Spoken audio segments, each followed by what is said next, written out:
Boa tarde, turma. Vamos dar continuidade ainda às nossas aulas de ciências, estudando hoje as propriedades físicas dos materiais.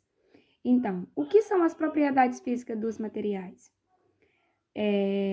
Principalmente é preciso eu compreender que a gente é cercada, né, de coisas naturais e eu posso dizer também de objetos que são artificiais. O que são as coisas naturais?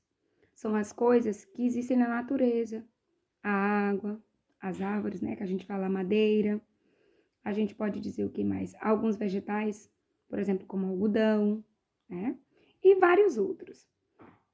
E os artificiais são coisas que são transformadas, que são feitas pelo homem, como o plástico, o aço, né? O metal. Então, isso a gente não encontra na natureza. Eles são criados. Por isso que a gente diferencia o que é natural e o que é artificial, tá bom? Então, acompanhe agora um pequeno vídeo que a tia encontrou para que fique mais claro para vocês, tá bom?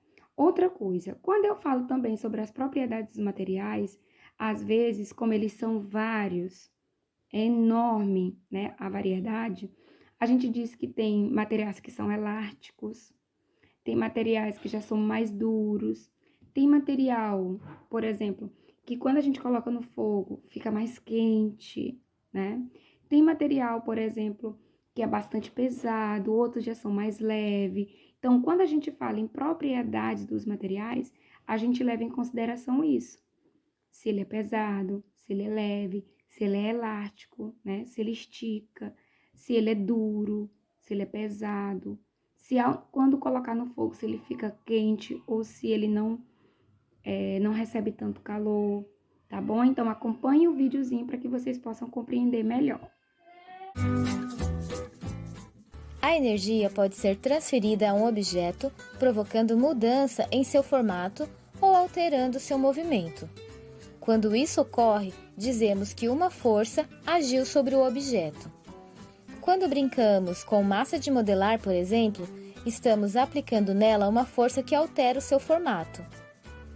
A forma como diferentes materiais sólidos reagem à aplicação de forças depende de suas propriedades. A seguir, veremos algumas dessas propriedades. Elasticidade. Elasticidade é a propriedade que o material tem de retornar à sua forma original quando é comprimido ou esticado. A mola, o elástico e a borracha são exemplos de materiais com propriedades elásticas. A cama elástica, por exemplo, é formada por molas que prendem um tecido elástico. Quando a pessoa pula nela, aplica uma força que altera a forma das molas, que, ao voltarem para sua forma original, aplicam uma força na pessoa, impulsionando-a para o alto. Flexibilidade. Flexibilidade é uma propriedade de materiais que sofrem alterações permanentes de formato quando uma força é aplicada. A massa de modelar e a argila são materiais flexíveis. Ao modelar a argila, o artesão usa as mãos para dar o formato que deseja ao objeto. Ao tocar a argila, o artesão está aplicando uma força que modifica a forma desse material. Resistência. Resistência é uma característica de materiais sólidos que suportam a ação de uma força sem se quebrar e sem ter a sua forma alterada. Uma cadeira, por exemplo, deve ser construída com material resistente que suporte o peso do nosso corpo ao sentarmos. Estantes e armários devem suportar o peso dos objetos que colocamos neles. Pontes devem suportar o peso de centenas de carros e prédios devem suportar o peso de centenas de pessoas, móveis, objetos e eletrodomésticos neles contidos. Entre os materiais resistentes, temos a madeira, o ferro e o concreto. Fragilidade. Fragilidade é a propriedade de materiais que se quebram com facilidade e sem antes sofrerem alteração na forma. Se uma vidraça for atingida por uma bola, ela pode se quebrar. Ao bater no vidro, a bola exerce uma força que o vidro não suporta, por isso ele se quebra. Outros materiais frágeis são a porcelana e o cristal. No nosso cotidiano, nós utilizamos muitos materiais diferentes. E esses objetos são feitos de um ou mais materiais. Os materiais podem ser naturais ou artificiais. Vamos ver os naturais, como joias, ouros, carvão, petróleo, as árvores, os seres vivos também.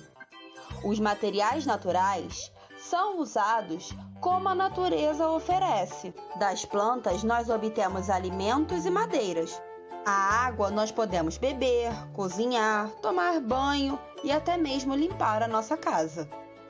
Com os metais podemos produzir ferramentas, carros, materiais em geral e até mesmo talheres.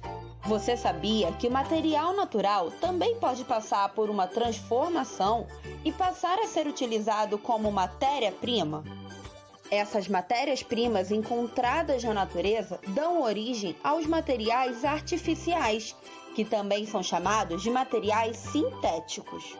Como exemplo desses materiais temos o plástico, a cerâmica, o papel, o vidro e os tecidos. O papel e o tecido, por exemplo, vêm das plantas. Para produzir o algodão do tecido, nós utilizamos a planta do algodão.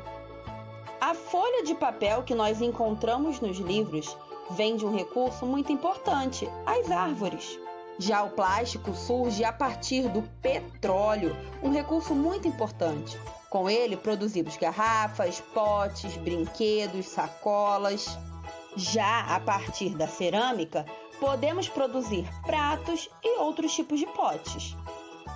Agora vamos exercitar o que acabamos de aprender. Qual desses objetos é o recurso artificial? A madeira, o plástico ou o petróleo? Muito bem, é o plástico, já que o copo é um recurso produzido por um ser humano. Agora que já sabemos a diferença entre os materiais naturais e os materiais artificiais, vamos fazer as nossas atividades no livro.